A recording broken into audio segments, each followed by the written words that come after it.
que ça. Je ne suis pas venue en France pour ça.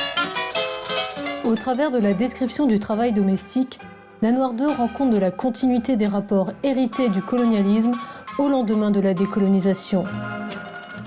Au Sénégal, à Dakar, Diouana travaille en tant que nourrice chez un couple de Français expatriés. Lorsque le couple décide de retourner en France, Diouana les suit jusqu'à Antibes. Mais là, c'est le désenchantement. Je ne suis pas venue en France pour ça. Elle, qui rêvait de voir la France, se retrouve alors enfermée dans l'appartement, exploitée, à devoir s'occuper du travail domestique, telle une esclave. Premier long métrage du cinéaste sénégalais Ousmane Sembène, La Noire 2 est une adaptation de l'une des nouvelles de son recueil Voltaïque. La réalisation de films tournés dans les colonies était limitée depuis 1934 par les lois du décret Laval. Mais au lendemain de la décolonisation, les post-colonisés se mettent à faire leurs propres films. Maintenant me voilà sans le sou. Qu'est-ce que je vais dire à ma femme? Qu'est-ce que je vais lui donner maintenant? Hier c'était pareil. Ce récit narré à la première personne nous entraîne dans l'intimité d'une femme noire. Dans le discours colonial, la subjectivité des populations colonisées était amoindrie, voire niée. Le colonisé se sentait moins un sujet que le colonisateur. Je suis ici pour les enfants. Où sont les enfants? Pourquoi madame m'a-t-elle fait venir si les enfants ne sont pas avec elle? La voix off nous place au plus près de cette femme, de son expérience et de sa subjectivité. Madame voulait une bonne à tout faire.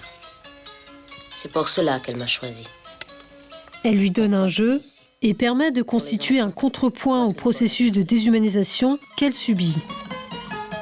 Et c'est ce que raconte La Noire 2, l'histoire d'une déshumanisation. Diouana est au service de Blancs qui la méprisent, et uniquement pour cela. C'est pas sérieux. Considérée comme une marchandise, elle subit tour à tour le racisme et le fétichisme sexuel. Vous permettez, mademoiselle? Je n'ai jamais embrassé une négresse. J'ai l'impression qu'elle n'est pas contente. En la réduisant à sa couleur de peau, ses patrons refusent de lui donner une identité et une humanité. Oui, alors depuis leur indépendance, les Noirs ont beaucoup perdu de leur naturel. C'était pour rire qu'il t'a embrassé. Ton riz était très bon, je suis contente de toi. Fais-nous un bon café.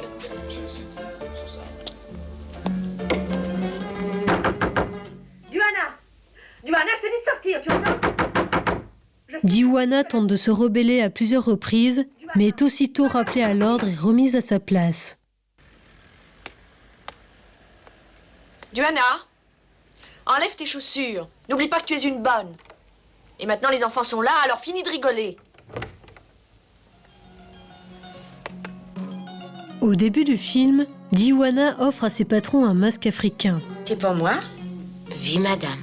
Celui-ci est accroché au mur comme pur objet décoratif. Ce masque est à moi. Diouana le reprend et se réapproprie son identité. Et c'est dans la mort qu'elle affirme une nouvelle fois son identité. Diouana se tranche la gorge.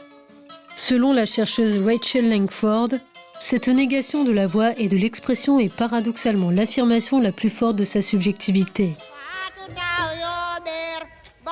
À la fin du film, le masque réapparaît. Un enfant le reprend et poursuit l'oppresseur blanc avec. Ce masque qui revient comme un leitmotiv tout au long du film peut aussi être vu, d'après Rachel Langford, comme une métaphore visuelle des échanges de marchandises qui constituent l'arrière-plan économique du colonialisme et des relations post-coloniales entre l'Afrique et la France.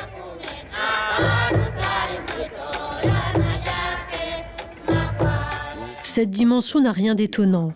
Avant d'être écrivain et cinéaste, Ousmane Sembène a travaillé au port de Marseille en tant que docker, et c'est à cette période qu'il devient marxiste, adhère au Parti communiste, ainsi qu'à la CGT. Dans La Noire 2, le spectre du colonialisme est sans cesse omniprésent. Ce film montre que malgré l'indépendance issue du Sénégal en 1960, les rapports hérités de la colonisation persistent.